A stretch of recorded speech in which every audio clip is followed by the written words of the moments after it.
अवांजी समातुन ताईं radio voice of Sindh London. पतंगन पह कयो मिड़िया मथे मच, पसी लहस न लिचिया सड़िया मथे सच, संदा गिचन गच वेचारन विञाया। बनारे बुढ़दणी जे भरारे बैत सां मुझी आवाज़ मुसाफ़िर radio voice of Sindh London ता थी दुनिया जी कुंड कुर्छ ताईं जंहिंजा माग ॿुधे पियो उन्हनि मिड़ी महिरबाननि खे सिक भरियो सलाम शाल क़बूल पवे। 7 सितंबर 2025 आचर जे ॾींहुं प्रोग्राम सोच वीचार साण करे आऊं अवां जी ख़िदमत में हाज़ुर अवां जो पंहिंजो मेज़बान हबीब लगारी। प्रोग्राम जी शुरूआत में अवां इहा ई दुआ त शाल जितो हुजो असुख सलामती सां हुजो, कॾहिं बि ॾुखियो ॾींहुं न ॾिसो ऐं कॾहिं बि अवां जो मुर्कूं मेरियूं न थियनि। दुनिया जी कुंड कुड़छ में जिते बि रहो सिंध लाइ सिंध वासियुनि लाइ ऐं दुनिया जे मज़लूम माण्हुनि लाइ जा खोड़ींदा रहो। शाल अवां जा ख़्वाब तहबीरनि सां लाम लही सघनि। हर शइ जे अघनि में मुसलसल वाध त थींदी रही आहे, पर घटिताई कॾहिं बि नाहे थी। तेल जा अघ जीअं जो तीअं हाणे त वधंदा पिया वञनि। हाणे त जॾहिं बोर्ड जी सूरत में कुदरती आफ़तूं अची रहियूं आहिनि, तॾहिं हर शइ जा अघ हूं बि वधणा आहिनि। असीं ईमानदारी जो ॾेखाव त कंदा आहियूं, असीं ईमानदार हुजण जा तमग़ा बि माणींदा आहियूं, पर जेकॾहिं हक़ीक़त में ॾिसिजे त उहा ईमानदारी किथे आहे। जॾहिं बि के मुसीबतूं कड़कियूं आहिनि, असां हथ ठोकिया अघ वधाया आहिनि ऐं उन मां ख़ूब कमायो आहे। ॼण मुसीबतूं असां लाइ कमाई जो ज़रियो बणिजी ईंदियूं आहिनि। हूं बि ॾिठो वञे त ख़ासि तौर ते सिंध में हारी इंतिहाई ॾुखी ज़िंदगी गुज़ारे पियो। हर शइ जा अघ वधी ज़रूरु विया आहिनि, पर जॾहिं बि को फ़सुलु लहे थो त उनजो अघु नाहे हूंदो। हाणे जॾहिं अटो 4000 रुपया मण ताईं वञी पहुतो आहे। काल्ह वणी ॻाल्हि आहे, जॾहिं कणिक लथी हुई त कणिक जो अघु 2000 रुपया मण बि मुश्किल सां हुयो। तॾहिं आबादगारनि खे नुक़सानु थियो ऐं बचति बि कान थी। तॾहिं आबादगारनि चयो थिए त हेल बि कीन चङो थियो चेट। पर हाणे जॾहिं चेट पेट भरे नाहे सघियो, तॾहिं हाणे मुसीबतनि मथां मुसीबतूं नाज़िल थी रहियूं आहिनि। कुझु अरसे खां वठी सिंध सरकार इहा अजीब हिकमत अमली हलाईंदी पई अचे जो हूअ शयुनि जा अघ मुक़ररु ई नाहे कंदी ऐं पोइ वापारी तबिको पंहिंजी मनमानी कंदो आहे, पंहिंजी मिली भगत सां को अघु मुक़ररु करे छॾींदो आहे ऐं पोइ वापारी तबिको ख़ूब कमाईंदो आहे। शयूं ज़ख़ीरो थी वेंदियूं आहिनि या वरी ॿाहिरि स्मगल थी वेंदियूं आहिनि। कणिक सरहदनि जा लीका लताड़े अफ़गानिस्तान ताईं बि पुॼंदी रही आहे। पाण इन ॻाल्हि जा बि शाहिद रहिया आहियूं। पर छा कॾहिं हुकूमत पंहिंजी आवाम लाइ कुझु कयो आहे? हुकूमत बि बब भरींदी रही आहे, हुकूमत बि करप्शन मां कमाईंदी रही आहे। हुकूमत खे त आवाम सां दिलचस्पी कॾहिं रही कोन्हे। जेकॾहिं दिलचस्पी हुजे हा त हुकूमत आवाम लाइ सहूलियतूं ज़रूरु पैदा करे हा। जॾहिं हुकुमरान लाइ सियासत कारोबार बणिजी वञे, जॾहिं हुकुमरान सिर्फ़ु पंहिंजा बब भरण लाइ सियासत कंदा हुजनि, तॾहिं मिसकीन माण्हुनि जी वाहिर केरु कंदो? हर उहो माण्हू परेशान आहे जेको कंहिं न कंहिं हवाले सां मज़दूर तबिके सां वास्तो रखे थो।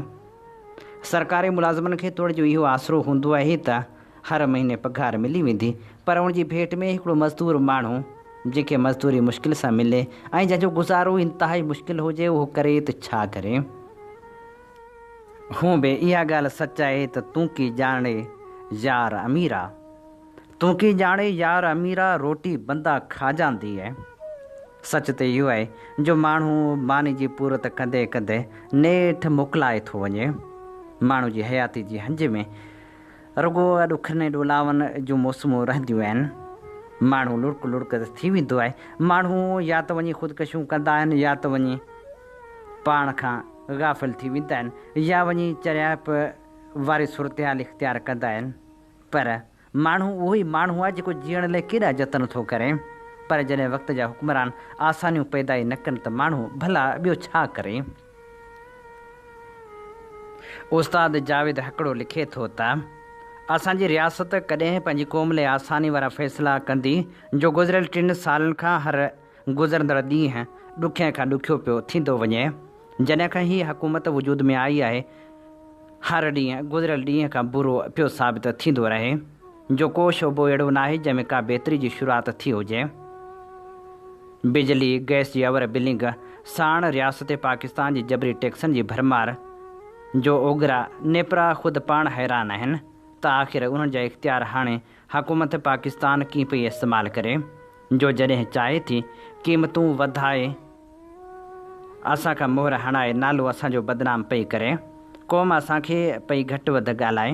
हुकूमत जा वज़ीर पिया हिक ॿिए खे ईअं मुबारकूं ॾियनि ॼण त को उन्हनि क़ौम जा बिल अधु करे छॾिया हुजनि। हिते हर महीने नओं बिल नवां अघ पिया लॻनि। ताज़ो गुज़िरियल महीने खां गैस जे फिक्स टैक्स में वॾो इज़ाफ़ो कयो वियो आहे जॾहिं त ओघरा जे नोटिफिकेशन खां सवाइ इहो टैक्स लॻायो वियो आहे जंहिं ते रियासत पाकिस्तान जो 400 हर्जाणो हो। हाणे उहो 1000 रुपया भरींदो। जेको 1000 रुपया भरींदो हो उहो हाणे 1600 रुपया भरींदो ऐं गुज़िरियल 2 सालनि जो बि हर्जाणो वरितो पियो वञे हिन महीने में। सो चवण जो मतिलबु इहो आहे त असांजी रियासत पाकिस्तान दुनिया जी वाहिद रियासत आहे जेका क़ौम खां पई ज़ोर ज़बरदस्ती हर्जाणो वठे जेको कंहिं बि मौज़ब मुल्क जी रियासत न पई वठे। बाक़ी ॿिनि रियासतनि में उहो ज़ुल्म रवा आहे।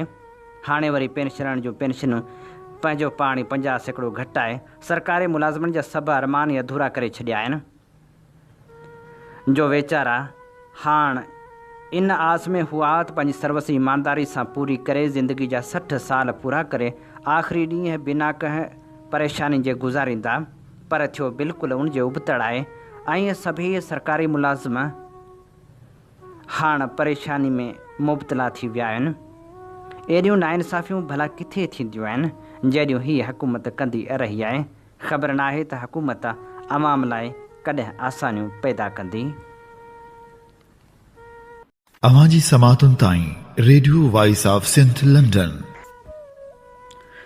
नवनि सूबनि वारे मामले ते आफ्ताब आलिम महर लिखे थो पाकिस्तान जी सियासी तारीख़ जो मुतालो कयो वञे त हिकु ॻाल्हि तमामु वाज़ह नज़र अचे थी त जॾहिं बि हुक्मरान तबिके खे पंहिंजे नाकामियुनि खे लिकाइणो हूंदो आहे या अवाम जे बुनियादी सवालनि खां ध्यानु हटाइणो हूंदो आहे तॾहिं को न को नओं शोशो छॾियो वेंदो आहे। कॾहिं मज़हबी नफ़रतूं पखेड़े मज़हबी बुनियादनि ते झेड़ा कराया वञनि था। कॾहिं सिंधु दरिया मां नवनि किनारनि जी रिथा पेश कई वञे थी त कॾहिं नवनि सूबनि ठाहिण जी ॻाल्हि कई वञे थी।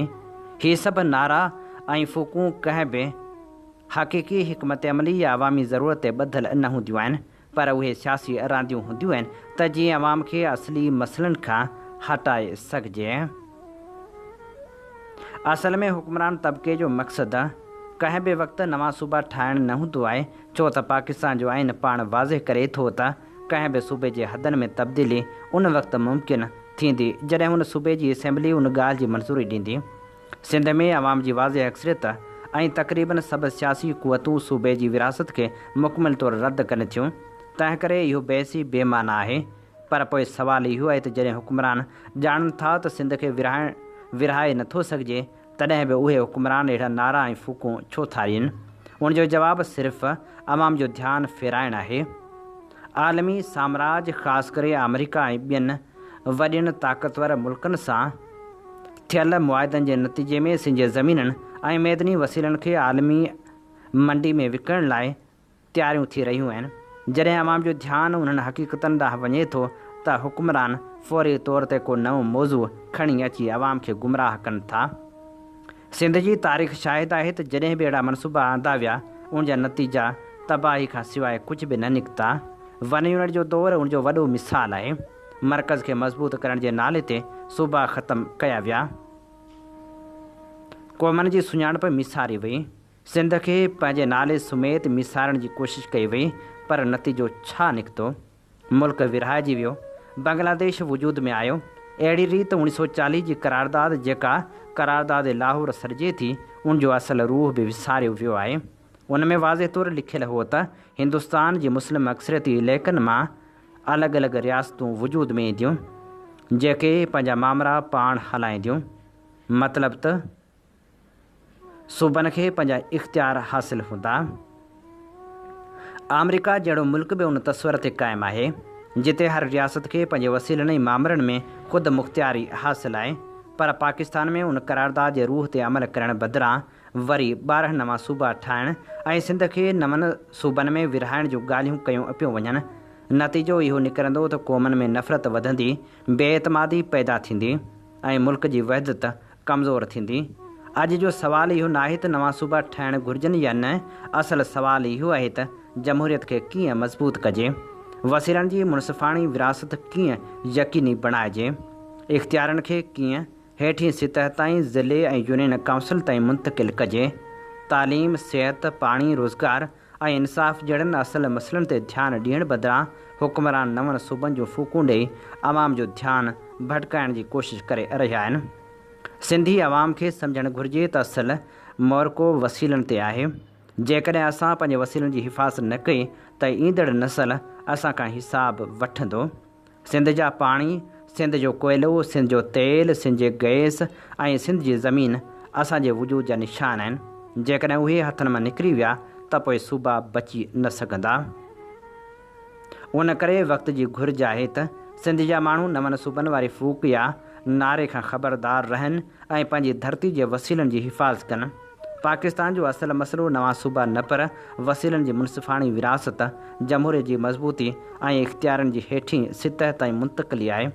तारीख़ शाहिद आहे त जेकॾहिं क़ौमूं पंहिंजे वसीलनि ऐं सुञाणप जी हिफ़ाज़त कनि थियूं, उहे हमेशह क़ाइमु रहनि थियूं ऐं जेके पंहिंजे वसीलनि तां हथ खणनि थियूं उहे हमेशह लाइ मिसारजी वञनि थियूं।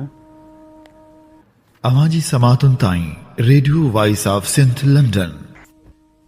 नामियारे क़ौमपरस्त अॻवान नवाज़ ख़ान ज़ौर लिखियो हो, पंजाब जी ॿोॾ खे ॾिसंदे सिंध जा माण्हू बि इहे पुछाऊं करे रहिया आहिनि त पाण कीअं थींदासीं, छा हिते बि ॿोॾ ईंदी। पाण माण्हुनि जो ख़ुदा खां सवाइ न को ओही न वाही। माण्हू अॻ में ई घणा जोखा ऐं सदमा सोमा सिर ते सयो ऐं धिका थाॿा खायो वेठा आहिनि। उन करे उन्हनि में दिलि होल अथनि। पाणी जी हाणोकी सूरतहाल खे ध्यान सां ॾिसूं था त लॻे थो त सिंध में ॿोॾ न ईंदी। सिंध जो वहिकरो सफ़ा वॾो छे त बि वधि में वधि लॻभॻि 9 लख क्यूसिकनि खे वञी धकु हणंदो, उन खां मथे न। चाड़ सबबु कचो लुड़ लहरियूं लस लेट ऐं जरो थींदो। कचवे बाद में ॿुॾी जा ॿीणा करे लुणंदा, बाक़ी पके जूं वसंदियूं महफ़ूज़ रहंदियूं। इन हूंदे बि अबरी लिड सवेरे पलाणे वांगुरु सिंध जे इख़्तियार धणियुनि खे अॻुवाट बचाव जा उपाउ ज़रूरु वठणु घुरिजनि। पंहिंजे माण्हुनि खे बचाइण लाइ हर हाल में फुर्त रहणु घुरिजे। ही इन सिलसिले में को पहिरियों मौक़ो कोन्हे। दुनिया में अॻु में पिणु डैमनि जे करे केतिरियूं ॿोॾूं आयूं आहिनि। चीन, America, India, Brazil, Libya, Italy समेत दुनिया जा काफ़ी मुल्क डैमनि जे करे ॿोॾनि जा शिकार थींदा रहिया आहिनि। हर दरिया जो पंहिंजो कुदरती निज़ाम आहे, जंहिं मूजिबि उन में लाथ चाड़ अचनि था, तुख तेज़ी ऐं ढराई अचे थी। माण्हू वांगुरु दरिया जो बि पंहिंजो मिज़ाज थिए थो, जेको हर मुंद में बदिलबो रहंदो आहे। बदिलाव पाणी जी फितरत में शामिलु आहे। उहो रुॻो सूरत नथो बदिलाए, मिज़ाज बि बदिलाए थो। डैम दरिया जे उन मिज़ाज ते तमामु घणो नाकारी असर विझनि था ऐं उनखे वधीक जोश में आणनि था। हूअं त तुग़यानी दरिया जे सरिश्त जो हिसो आहे, पर डैम दरियाई पाणी जे वहिकरे खे तमामु घणो वधीक तेज़ करे था छॾनि। पाणी में आयल उहे गैर फितरी तेज़ी ऐं तिख जिते दरिया खे रोड़े थी ऐं वहिकरे खे ख़राबु करे थी, उते बंदनि ते पिणु तमामु वॾो दबाव वधाए थी, जंहिं करे बंदनि खे रूणियूं ऐं घारा पवनि था ऐं उहे पाणी जे दबाव जी सट न सही टुटी वञनि था। इहा अजल तेज़ी बेराजनि खे पिणु नुक़सानु रसाए थी। अहिड़े ई मुतवक़ा नुक़सान खां कादराबाद बेराज खे बचाइण लाइ चनाब जो साॼो बंदि टोड़ियो वियो। उन तरह हिन ताज़ी ॿोॾ जो सबबु पिणु रावी, ब्यास, सतलज ऐं चनाब जा डैम बणिया आहिनि। डैमनि मां हेठि पाणी छॾण खे हितां जा इख़्तियार धणी इंडिया जी आबी दहशतगर्दी कोठिनि था। अलबत्ता जॾहिं हू पाण नवनि डैमनि जे मनसूबनि जी ॻाल्हि कंदा आहिनि, तॾहिं खेनि इहो विसरी वेंदो आहे त हर डैम दरिया जे ख़िलाफ़ु हिकु क़िस्म जी दहशतगर्दी आहे। डंढोरो कहिड़े बि सिलसिले में हुजे, पर हर प्रोपेगेंडा जो बुनियादु कंहिं न कंहिं मफ़रूज़े ते हूंदो आहे। हिते डैमनि जी हिमायत में 2 वॾा मफ़रूज़ा जोड़िया विया आहिनि। हिकु इहो त समुंड में दरिया जो छोड़ थियणु पाणी जो ज़ियान आहे। ॿियो ही त जे डैम ठहियलु हुजनि हा त ॿोॾ न अचे हा। ॿिए निहायत गैर साइंसी ॻाल्हियूं ऐं ॿिनि ग़लति मफ़रूज़ आहिनि। न समुंड में छोड़ पाणी जो ज़ियान आहे, न ई डैम ॿोॾियुनि खे रोकनि था। अलबत्ता डैम ॿोॾियुनि जो कारण ज़रूरु बणिजनि था। पंजाब में आयल ही हाणोकियूं ॿोॾियूं पिणु डैमनि मां पाणी जे हिक ई महल अथा इख़राज सबबु आयूं आहिनि। डैम ॿोॾियुनि खे रोकनि था, इहो हिकु मफ़रूज़ो आहे। डैमनि ही ॿोॾ आंदी आहे, उहा हिकिड़ी हक़ीक़त आहे। दरिया जी ख़ुसूसियत या बुनियादी ख़सलत वहण आहे। उहो मुसलसिल वहे थो। संदसि वहण करे संदसि लहरूं लख लिबास थियनि थियूं ऐं साॻिए पाणी में ॿ भेरा पेर पसाइणु मुमकिन नथो रहे। डैम दरिया जे उन बुनियादी ख़सलत ते पाबंदी ऐं रोक विझनि था। उहे दरिया जी शगुफ़्ता वहकरे खे रोके बीठल पाणी जे मिक़दारी ज़ख़ीरे में बदिलाइनि था, जंहिंखे बाद में मर्ज़ी मूजिबि ऐं ज़रूरत आहे वहायो वञे थो। पाणी डैमनि में गॾु थियण जे करे दरियानि जा वहकरा घणे भाङे रुकिजी था वञनि। दरियानि जो वहण बंदि थी थो वञे ऐं हेठियां इलाइक़ा सोकाड़े जे वर चढ़ी वञनि था। डैमनि जे करे हेठां भाईवार तमामु घणियुनि तकलीफ़ुनि ऐं बदहालियुनि जो खाज थियनि था। डैमनि जी असल तबाही हाञा छोड़ वारनि इलाइक़नि में उभरनि था। छोड़ वारनि इलाइक़नि जी हयाती जो समूरो निज़ाम दरिया सां सलाहियल हूंदो आहे। जॾहिं दरिया ई उते नाहे पहुचंदो तॾहिं उन्हनि माण्हुनि ते ज़िंदगी जा रस्ता निढा थियण लॻंदा आहिनि ऐं संदनि साहनि में सोढ़ भरिजणु लॻे थी। पंहिंजे छोड़ ताईं न पहुची दरिया पिणु सत छॾणु लॻे थो। वहण खथोरियां वितिरो तॾहिं ई आहे जो उन वेहक सां दरिया साह खणंदो रहे थो। वहण दरिया जी ज़िंदगी आहे। डैम उन वहण ते पंजोड़ विझी दरिया जा साह घुटनि था ऐं मथनि जीवन जा दर बंदि कनि था। हू दरिया जे साह खे डैम जे बंदि दायरे में वाड़े सोघो कनि था। अहिड़े नमूने डैम त भरिजी वञनि था, पर हेठि पाणी रुॻो तॾहिं थो वञे जॾहिं डैम भरियलु हुजे थो। डैमनि खे आख़िरी हद ताईं भरियो वेंदो आहे। डैम भरिजे त पोइ पाणी हेठि वञे, उते ई गड़बड़ थिए थी। रावी, चनाब, ब्यास ऐं सतलज सां पिणु ईअं ई थियो आहे, जंहिंजो नतीजो सभिनि जे साम्हूं आहे। सो उहो हिकिड़ो बिना ग़लति नाक़स ऐं दरिया दुश्मन मफ़रूज़ो आहे त डैम ॿोॾियुनि खे रोकनि था। उहो ग़लति मफ़रूज़ो दरअसल दरिया दुश्मन धुरियुनि पारां माण्हुनि खे डैमनि जे हक़ में क़ाइल करण लाइ घड़ियो वियो आहे। हक़ीक़त में ॿोॾियुनि सोकाड़े ऐं माहौलियाती तबाही जो हल न डैम आहिनि, न ई दरियानि जा रुख मोड़ण वारा मनसूबा। हल फ़क़्ति हीअ आहे त दरियाउनि जे कुदरती वहकरनि खे संदन असल फितरी सूरत में बहाल कयो वञे। हीअ ख़ूबसूरत लेख असीं अव्हांजे समातनि जी नज़र करे रहिया हुआसीं, जेको लिखियलु हो नाम्यारे क़ौम परस्त अॻवान नवाज़ ख़ान ज़ौर जो। अवांजी समातुनि ताईं radio voice of Sindh London. हीअं ॿुधी रहिया आहियो radio voice of Sindh London. अव्हांजी ख़िदमत में प्रोग्राम पेश कयो पियो वञे सोच वीचार जे हिन सफ़र में आऊं अव्हां सां मुखातिबु आहियां पंहिंजो मेज़बान हबीब लगारी। नौजवान लेखक ऐं शाइर रोशन शेख तूं छा ॼाणी दर्द असांजो जे उनवान हेठि लिखे थो। इहा असांजी वॾे में वॾी बदकिस्मती आहे जो असां अहिड़े समाज जो हिसो आहियूं जंहिं समाज में तहज़ीब, अमन, सकून ऐं तोड़े ईमानदारी नाले जेको वखुर आहे सो अणलभ आहे।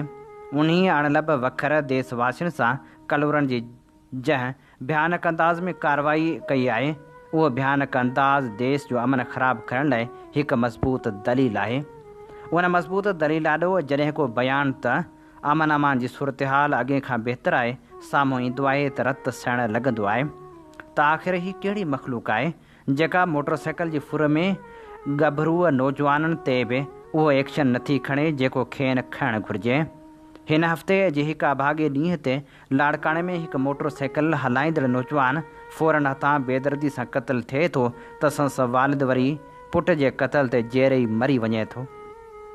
नौजवान जे खून ऐं नाहक जी ख़बर जॾहिं घर भातियुनि में सभ खां पहिरियां संसद वालिद ताईं पहुचे थी त उहो हाव फाड़ींदड़ पार कढी उन्हनि खे कातलनि खे रुॻो पिटूं ऐं पाराताई ॾेई सघियो।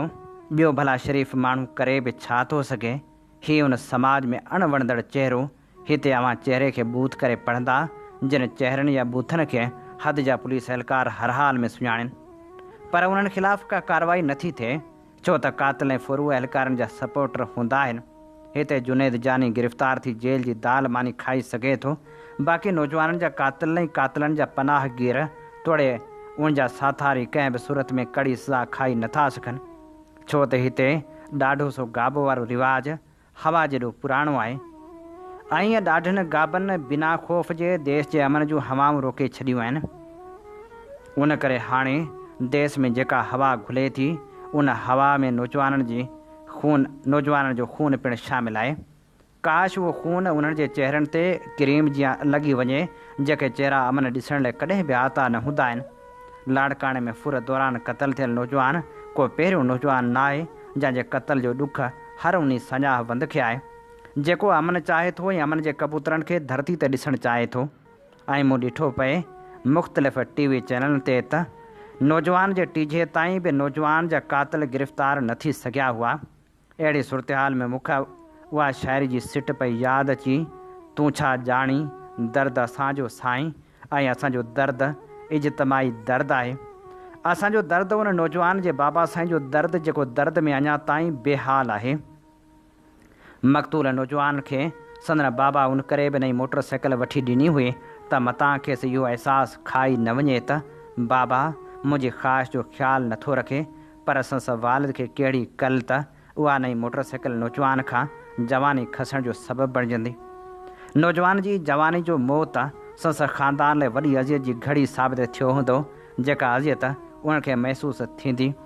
जेके हसास दिलनि जा मालिक हूंदा आहिनि, जेके इंसानियत सां प्यारु कंदा आहिनि, जेके इस्लामी तरीक़ेकार ते हलंदा हूंदा त अवां भले में भलो उहो शख़्स आहे जंहिंजे हथ ज़ुबान खां ॿिया बचियल हूंदा। पर हिते त सिस्टम ई बिगड़ियो पियो आहे।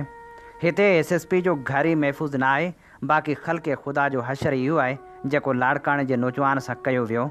न फ़क़्तु एतिरो पर हिकु ॿी वारदात में वरी पीउ पुट खे मौत जी निंड सुम्हारियो वियो। अहिड़ा हाञा ॾिसी ऐं ॿुधी करे ईअं थो लॻे त असां वटि हाणे हाञा माण्हुनि खे भाङा करण में का कसर नथा छॾनि। पर ॾुख जो पहलू वरी इहो बि आहे त हिते सस्ती मोटरसाइकिल जे करे मुहांगियूं जानियूं ॻोल्हण जो खाज बणिजी वञनि थियूं। सोसाइटी ते को तिर जो बि फ़र्क़ु नाहे पवंदो, ऐं फ़र्क़ु पवे बि छो त हिते कोई जो दर्द नाहे ॼाणंदो। हीउ समाज अखियुनि हूंदे अंधो ऐं कननि हूंदे ॿोड़ो आहे, जिते सस्ती मोटरसाइकिल फुरण लाइ क़ीमती जानियूं ज़ाया थियण जो रिवाज हवा खां बि पुराणो आहे। हीअ असीं अवां जे समातनि जी नज़र करे रहिया हुआसीं। रोशन शेख जो लिखियल ख़ूबसूरत लेख। अवां जी समातुनि ताईं radio voice of Sindh London. आम हीअं ॿुधी रहिया आहियो radio voice of Sindh London. अवां जी ख़िदमत में प्रोग्राम पेश कयो पियो वञे सोच वीचार जे हिन सफ़र में आऊं अवां सां मुखातिब जो पंहिंजो मेज़बान हबीब लगारी। साईं मुंहिंजा सदियुनि जो सच इहो आहे त जेकॾहिं पाणी जा लंघ बहाल कया वञनि त नुक़सान खां बि बची सघिजे थो। हैदराबाद वासी मुबशर लिखे थो, मुल्क में सावण जूं बरसातूं पवण बाद जेका तबाही थी आहे, उहा तबाही थियण पोयां पाणी जा उहे लंघ आहिनि जिन ते कब्ज़ा करे अॾावतूं कयूं वियूं। ऐं हाणे जॾहिं जानी ऐं माली नुक़सानु थियो आहे त उन नुक़सान खे कैश कराए मुल्क अंदरि डेमनि जे न हुजण या वधीक डेम ठाहिण जूं गैर मंतकी ॻाल्हियूं पेश कयूं पियूं वञनि। हैरत आहे मुल्क जो वज़ीर अज़म ऐं पंजाब जी वज़ीर आला इहो ॼाणदे बि पाणी जे लंघनि ते कब्ज़ा थियल हुआ। पाणी अचण जी सूरत में उन्हनि कब्ज़नि वारनि हंधनि ते ठहियल जॻहियुनि खे नुक़सानु पहुतो ऐं कुझु माण्हू बि फ़ौत थिया आहिनि। जेकॾहिं उहे लंघ बहाल हुजनि हा त उहे नुक़सान न थियनि हा, बाक़ी पूरे मुल्क में बरसातुनि सां रुॻो फ़ाइदा थिया आहिनि। हुकूमत ख़ुदि इहो चए पई त पाणी जे लंघनि ते कब्ज़ा कंदड़नि खे सज़ाऊं ॾिनियूं वेंदियूं। हिकु पासे सच ॻाल्हायो पियो वञे त ॿिए पासे वरी वधीक डेम ठाहिण जी आण में अवाम खे गुमराह कयो पियो वञे।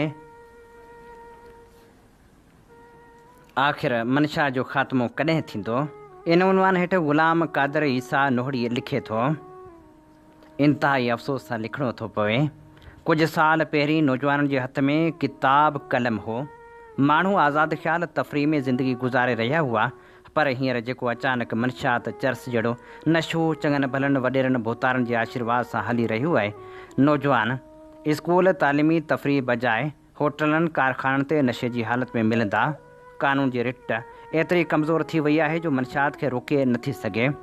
नशो नौजवान नसल खे अंदरि ई अंदरि ॻारे रहियो आहे। हीउ नशो रुॻो जिस्मानी न पर ज़हनी, इख़लाक़ी ऐं समाजी तबाही जो ॿियो नालो आहे। शहरनि खां ॻोठनि ताईं हीउ ज़हर हिकु बाह वांगुरु पखिड़िजी रहियो आहे। पर सभ खां वॾो अलमियो हीअ आहे त असीं सभु ख़ामोश आहियूं। आइस इंसान खे जहिड़ो लाश बणाए थो। ज़हनी बेचैनी, चिड़, मायूसी, ख़ुदकशी जा रवैया ऐं कुटुंब में बर्बादी, ही सभु उन नशे जा नतीजा आहिनि। तालीम छॾींदड़ शागिर्द, घर छॾे भॼंदड़ नौजवान ॾोहनि में वाधारो, ही सभु उन ज़हर जी मौजूदगी जा निशान आहिनि। पर छा रुॻो स्मगलर ज़िम्मेवार आहिनि या पुलिस जी नाकामी या हुकूमत जी लापरवाही सभु कुझु तबाह करे रही आहे? न, ज़िम्मेवार असीं पाण बि आहियूं। जॾहिं असां पाड़े में हलंदड़ नशे जे वापार ते अखियूं बूटे छॾियूं, जॾहिं कंहिं नौजवान जे तबाह थींदड़ हालत ॾिसी ख़ामोश रहियासीं, तॾहिं असीं बि हिन ज़हर जा साथी बणिजी वियासीं। हाणे वक़्तु आहे जाॻण जो। वालदेन खे घुरिजे त पंहिंजनि ॿारनि सां विझड़ाई रखनि। उस्तादनि खे घुरिजे त निसाब सां गॾु ज़िंदगी जा उसूल बि सेखारीनि। समाज खे घुरिजे त हिन ज़हर ख़िलाफ़ु आवाज़ उथारे।